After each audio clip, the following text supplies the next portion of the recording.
Bismillahirrahmanirrahim. Alhamdulillahi dzil jalali wal ikram. Alladzi hadana subulas salam. Allahumma salli wa sallim wa barik ala sayyidina Muhammad khairil anam wa misbahil zalam wa ala alihi wa ashabihi wa man tabi'ahum bi ihsan ila yaumiz ziham. Subhanaka la ilma lana illa ma 'allamtana innaka antal alimul hakim. Wala hawla wala quwwata illa billahil aliyyil azim. Allahumma minka wa bika wa ilaika wala hawla wala quwwata illa bika. Hadirin wal hadirat jamaah zikir manaqib kubra rahimakumullah. Masih dalam pembahasan ayat pertama yang dimulai dengan ya ayyuhalladzina amanu, yaitu dalam surah Al-Baqarah ayat 104. Allah berfirman, ya ayyuhalladzina amanu la taqulu ra'ina wa qul unzurna wasma'u walil kafirina adzabun alim. Ayat ini menurut Imam Qurtubi, kata beliau dalam ayat surah Al-Baqarah ayat 104 ini, Imam Qurtubi memberikan dua penjelasan yang bisa kita ambil hikmah dan pelajaran. Kata beliau, kata Imam Qurtubi, setidaknya dalam ayat ini ada dua poin utama. Ada dua petunjuk yang bisa kita jadikan pedoman dalam kehidupan kita. Pertama, kata Imam Qurtubi, dalam ayat ini, ya ayyuhalladzina amanu la taqulu ra'ina wa qul unzurna wasma'u walil kafirina adzabun alim. Petunjuk yang pertama yang bisa kita ambil, kata Imam Qurtubi, bahwa kita itu disuruh untuk menjauhi segala perkataan yang mengandung sindiran atau ejekan. Ayat ini, kata beliau, menyuruh kita, seruan untuk orang-orang yang beriman, ya ayyuhalladzina amanu, seruan untuk orang-orang yang beriman untuk menghindari segala perkataan yang mengandung sindiran atau ejekan. Karena hal ini sangat dilarang dalam agama kita. Bahkan di ayat lain, di surah Al-Hujurat di ayat ke-11, Allah berfirman, kata Allah, wahai orang-orang beriman, janganlah kalian mengolok-olok sebagiannya dengan sebagian. Karena mungkin saja yang kalian olok-olok itu lebih baik daripada kalian. Mungkin orang yang kita olok-olok itu jauh lebih baik daripada kita. Mungkin orang yang kita rendahkan itu jauh lebih mulia daripada kita. Mungkin orang yang kita anggap salah itu mungkin jauh lebih benar daripada segala yang kita lakukan. Itu kenapa Allah katakan, janganlah kalian mengolok-olok, menghina satu kaum dengan kaum yang lain. Karena mungkin orang yang kalian olok-olok, kaum yang kalian olok-olok, itu lebih baik daripada kalian. Hadirin wal hadirat jamaah zikir manaqib kubra rahimakumullah. Dalam agama kita, jangankan sebuah perkataan, jangankan sebuah perkataan yang mengolok-olok, sebuah senyuman saja, kalau niatnya untuk mengolok-olok atau merendahkan seseorang, itu sudah kategori dosa dalam agama kita. Meskipun hanya sebuah senyuman, tetap dilarang dalam agama kita kalau senyuman tersebut ada niat mengolok-olok atau merendahkan seseorang. Hal ini pernah Dikatakan oleh sahabat Rasulullah sallallahu alaihi wasallam yang bernama Ibnu Abbas radhiyallahu an. Ketika itu beliau mentafsirkan firman Allah Subhanahu wa taala. Kata beliau mentafsirkan firman Allah, ya wailatana, ya wailatana, ma li hadzal kitab la yughadiru saghiratan wala kabiratan illa ahsaha. Surah Al-Kahfi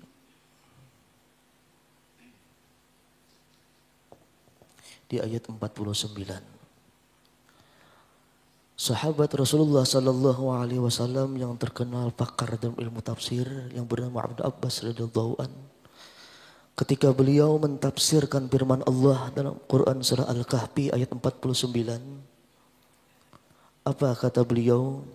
Di ayat ini dikatakan ya wailatana ma li hadzal kitab la yughadiru saghiratan wala kabiratan illa ahsaha. Al-ayat. Duhai celakanya kita. Kitab apa ini yang tidak meninggalkan sesuatu yang kecil dan tidak meninggalkan pula sesuatu yang besar, illa ahsaha, kecuali kitab tersebut mencatatnya. Jadi sebuah duhai celakanya kita, kitab apa ini yang tidak meninggalkan sesuatu yang kecil dan tidak meninggalkan pula sesuatu yang besar, kecuali kitab tersebut mencatatnya. Sahabat Rasulullah yang bernama Ibnu Abbas radhiyallahu an mentafsirkan makna saghirah, tidak meninggalkan sesuatu yang kecil. Apa kata Ibnu Abbas? Saghirah itu ialah at-tabassum bil istihza bil mu'min, yaitu senyum dengan merendahkan orang-orang beriman. Senyum namun niatnya merendahkan, senyum dengan niatnya menghinakan, itu termasuk saghirah, dosa yang kecil. Namun yang perlu kita ingat, dosa kecil kalau kita anggap kecil, dia akan menjadi dosa besar. Jadi jangan dianggap sepele dosa kecil. Karena ketika seseorang menganggap dosa kecil itu kecil, maka seketika itu juga dosa kecil tersebut akan menjadi dosa besar. Ibnu Abbas mentafsirkan la yughadiru saghirah itu at-tabassum bil istihza, yaitu senyuman dengan menghinakan atau merendahkan. Sedangkan ketika beliau mentafsirkan wala kabirah, dan tidak juga sesuatu yang besar, beliau katakan al-qahqahatu bidzalik.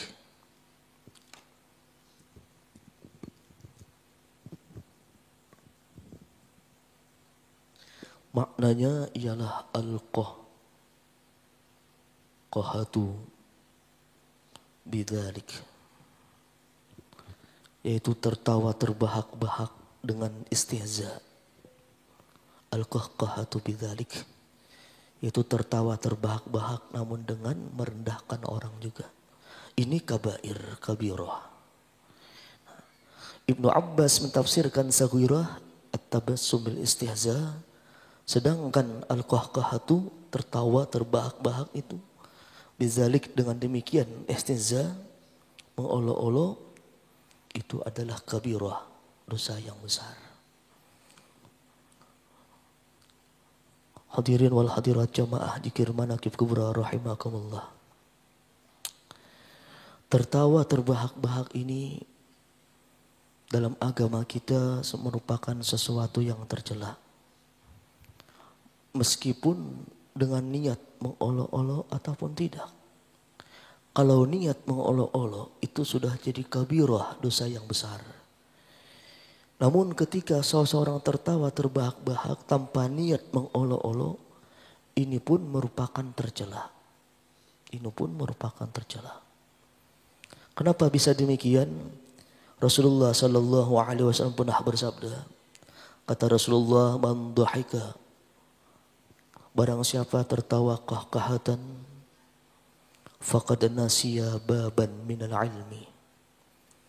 Barang siapa tertawa terbahak-bahak, maka sungguh dia telah melupakan satu bab daripada ilmu. Satu kali tertawa terbahak-bahak, maka kita akan lupa satu bab daripada ilmu yang kita miliki. Satu kali tertawa terbahak-bahak, faqad nasiya baban minal ilmi. Sungguh dia telah melupakan satu bab daripada ilmunya. Ilmunya akan hilang daripada pikiran dan jiwanya. Satu kali tertawa terbahak-bahak tersebut bisa menghilangkan satu bab daripada ilmu. Hadirin wal hadirat jamaah zikir manaqib kubra rahimakumullah. Dalam kitab Al-Kafi di juz kedua, Al-Imam Al-Baqir atau yang dikenal Abi Ja'far Muhammad bin Ali Al-Baqir. Abi Ja'far Muhammad bin Ali Al-Baqir, beliau pernah memberikan sebuah solusi. Kata beliau, ijakah kahta, apabila engkau terbahak-bahak, andai engkau tertawa terbahak-bahak, ketika selesai tertawa tersebut, maka hendaklah engkau katakan, Allahumma la tamqutni. Allahumma la tamqutni.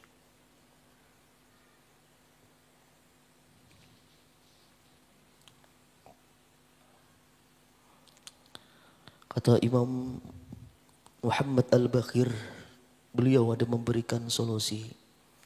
Ketika engkau tertawa terbahak-bahak, kata beliau, selesai demikian hendaklah engkau berdoa, Allahumma la tamqutni. Allahumma la tamqutni. Ya Allah, jangan engkau murkai aku. Allahumma la tamqutni. Jika kita tanpa sengaja tertawa terbahak-bahak, maka segeralah berdoa, Allahumma la tamqutni. Ya Allah, jangan murkai aku. Beliau memberikan amaliyah doa yang sangat bagus ketika kita sengaja atau tidak sengaja tertawa terbahak-bahak, hendaklah kita segera berdoa, Allahumma la tamqutni. Ya Allah, jangan engkau murkai aku. Jangan engkau murkai aku. Hadirin wal hadirat jamaah zikir manaqib kubra rahimakumullah. Yang kedua, kata Imam Qurtubi, yang bisa kita ambil petunjuk dalam kehidupan kita dari ayat ya ayyuhalladzina amanu la taqulu ra'ina wa qul durna wasma'u walil kafirina 'adzabun alim. Al-Baqarah 104 tadi, yang bisa kita ambil petunjuk dalam kehidupan kita. Yang kedua, kata beliau, agar kita itu berpegang dengan sadduz zara'i. Berpegang dengan sadduz zara'i.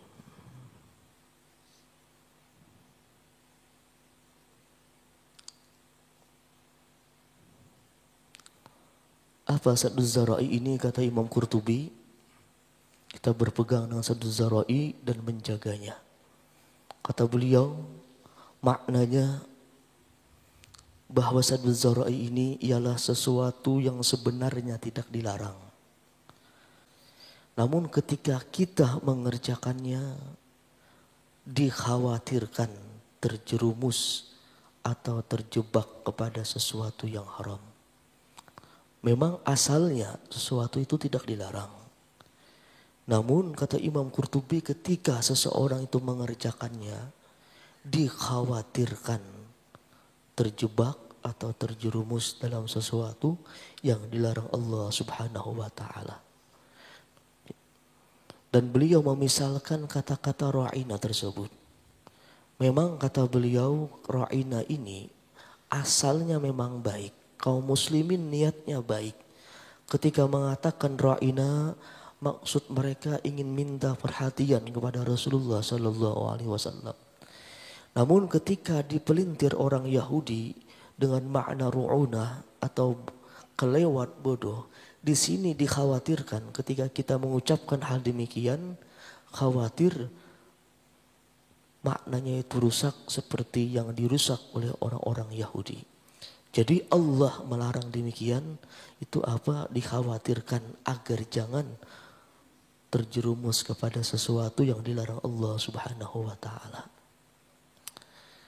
Begitu pula kalau kita lihat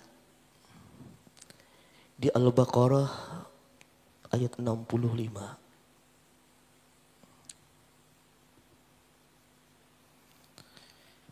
Di sini Allah Subhanahu wa taala menceritakan tentang Bani Israel. Tuhan, sungguh kalian itu mengetahui tentang orang-orang yang mereka itu lampau batas di hari Sabtu. Yang mereka lampau batas di hari Sabtu. Di Al-Baqarah ayat 65.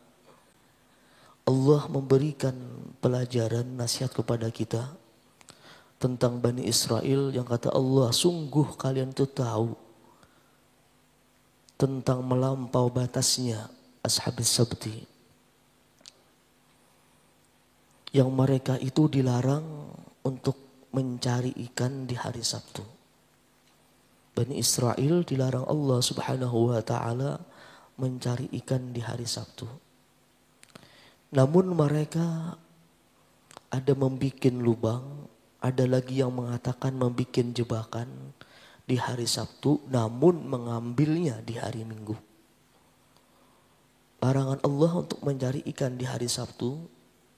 Namun Bani Israel ini mereka tidak melakukan yang Allah Ta'ala larang untuk tidak mencari ikan di hari Sabtu. Dan memang ketika itu kalau hari Sabtu ikan itu terlihat banyak daripada hari-hari yang lain. Kalau hari Sabtu di laut tersebut ikannya lebih terlihat banyak. Namun mereka membuat sebuah jebakan, ada yang mengatakan lagi membuat sebuah lubang di hari Sabtu tersebut dan mengambilnya di hari Minggu.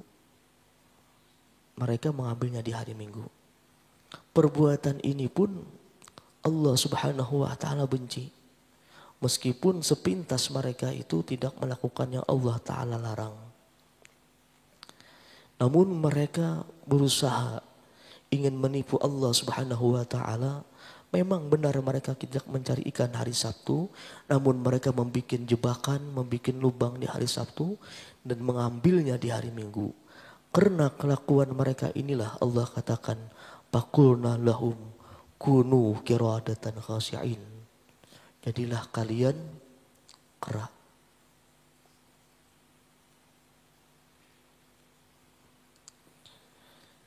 Allah benci perbuatan mereka karena berusaha menipu Allah Subhanahu wa taala. Allah ajab mereka dengan menjadi kera. Kunu qiradatan khasi'in. Jadilah kalian itu kera. Para jumhur ulama mengatakan mereka menjadi kera itu secara fisiknya. Jadi semua Bani Israel yang melanggar perintah Allah Subhanahu wa taala, Allah jadikan fisiknya seperti kera. Meskipun ada Imam Mujahid mengatakan bahwa yang dimaksud kera di sini bukan fisiknya, namun hatinya. Namun jumhur ulama mereka berpendapat Bani Israel saat itu menjadi kera secara fisiknya, bukan sekedar hatinya. Di sini Allah Subhanahu wa taala benci kepada mereka. Karena mereka berusaha menipu Allah Subhanahu wa taala. Jadi Imam Qurtubi memisalkan Sadz Zara'in dengan peristiwa Bani Israel yang disuruh jangan mencari ikan di hari Sabtu, namun mereka berusaha membuat lubang atau jebakan di hari Sabtu, namun mengambilnya di hari Minggu. Hadirin wal hadirat jamaah zikir manaqib kubra rahimakumullah.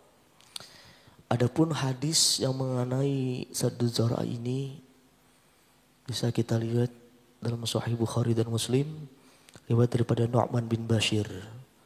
Kata Rasulullah sallallahu alaihi wasallam, Innal halal bayyin wa innal haram bayyin wa bainahuma umur mushtabihat la ya'lamuhunna katsirun minan nas. Yang halal itu jelas, yang haram itu juga jelas. Dan di antara keduanya halal dan haram ada sesuatu yang mushtabihat, sesuatu yang syubhat. La ya'lamuhunna katsirun minan nas, yang tidak mengetahuinya oleh kebanyakan manusia. Faman ittaqa syubhat faqad istabra'a li dinihi wa irdihi. Barang siapa menjaga diri dari sesuatu yang syubhat, maka sungguh ia telah menyelamatkan agamanya dan juga kehormatannya. Wa man waqa'a fi syubhat waqa'a fil haram. Barang siapa jatuh pada sesuatu yang syubhat, maka dia jatuh pula pada sesuatu yang haram. Di Saduz Zara ini kalau hadisnya riwayat Nu'man bin Bashir tadi, makna Saduz Zara'i secara hadis ialah hadis riwayat Nu'man bin Bashir. Kalau bisa dikatakan ialah seperti orang-orang yang wara, orang-orang yang afik, orang-orang yang teliti.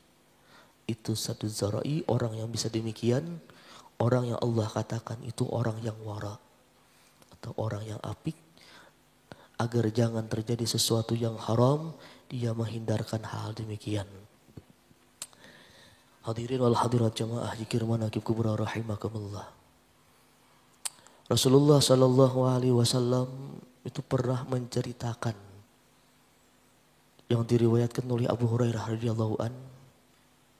Rasulullah pernah bercerita bahwa dulu ada dua orang laki-laki yang sedang transaksi jual beli. Nabi menceritakan dua orang laki-laki yang sedang melakukan transaksi jual beli tanah. Dua laki-laki ini dua laki-laki yang takwa, yang wara. Mereka sedang melakukan transaksi jual beli. Setelah mereka melakukan transaksi jual beli tanah, si pembeli ini ada menemukan sebuah bejana daripada emas. Di tanah tersebut dia ada menemukan bejana daripada emas. Melihat hal ini, dia itu malah takut. Dia itu malah gelisah. Berbeda dengan kita. Ketika membeli tanah, dapat bejana emas, kita itu malah senangnya luar biasa. Kalau laki-laki yang wara tersebut, ketika dia membeli tanah dan menemukan ada bejana emas, laki-laki tersebut malah gelisah. Dia khawatir kalau terjadi sesuatu yang Allah Ta'ala haramkan. Karena dia cuma membeli tanahnya. Karena dalam hatinya dia berpikir, dia cuma membeli tanahnya, tidak membeli bejana emasnya. Lalu si pembeli tadi, kata Rasulullah Sallallahu Alaihi Wasallam, pembeli tadi segala menemui yang penjual tanah tersebut. Ia melaporkan bahwa di tanah tersebut ada bejana emas. Dan dia ingin menyerahkan bejana tersebut kepada si penjual tadi. Si penjual tadi pun karena dia wara, karena dia takwa kepada Allah Subhanahu wa taala, dia tidak langsung mau menerimanya. Karena dia sudah akad jual beli. Karena dia sudah menyerahkan semua tanah tersebut dan apa yang ada dalam isi tanahnya. Lalu kata Rasulullah Sallallahu Alaihi Wasallam, dua laki-laki tadi segera menemui hakim atau qadhi di tempat tersebut. Menemui hakim atau qadhi di tempat tersebut. Mendengar laporan dua laki-laki tadi, qadhi atau hakim tadi malah tersenyum. Dan hakim tadi malah menanyakan sesuatu yang di luar akal logika. Dua laki-laki minta fatwa tentang bejana emas yang ada di tanah yang dibelinya. Namun hakim tersebut malah menanyakan sesuatu yang di luar logika. Apa kata si hakim tadi kepada si pembelinya? Apakah engkau memiliki anak laki-laki? apakah engkau memiliki anak laki-laki? Dijawab si pembelinya, iya hakim, saya memiliki anak laki-laki. Lalu hakim tersebut atau qadhi tersebut menanyakan lagi kepada si penjualnya, apakah engkau memiliki anak perempuan? Jadi dengan bingung dijawab oleh penjualnya, iya hakim, saya memiliki anak perempuan. Terus hakim tersebut mengatakan, sekarang kata hakim atau kata qadhi tadi, nikahkanlah anak kalian berdua. Nikahkanlah anak kalian berdua. Dan biaya pernikahan tersebut gunakanlah dari hasil bejana emas tadi. Nikahkanlah kedua anak kalian dan gunakanlah bejana emas tersebut untuk biaya pernikahannya atau perkawinannya. Karena hakim tadi meyakini kedua orang ini soleh, kedua orang ini wara. Dan kata hakim di dalam hatinya, kalau dua orang ini dikawinkan atau dinikahkan, maka akan lahirlah anak-anak yang soleh dan juga wara. Aqulu qawli hadza wa astaghfirullahal azim li wa lakum wa lisairil muslimina wal muslimat wal mu'minina wal mu'minat bisrin nabi wa alin nabi wa bihaqqi Syekh Abdul Qadir Al Jilani wa bisirril Fatihah.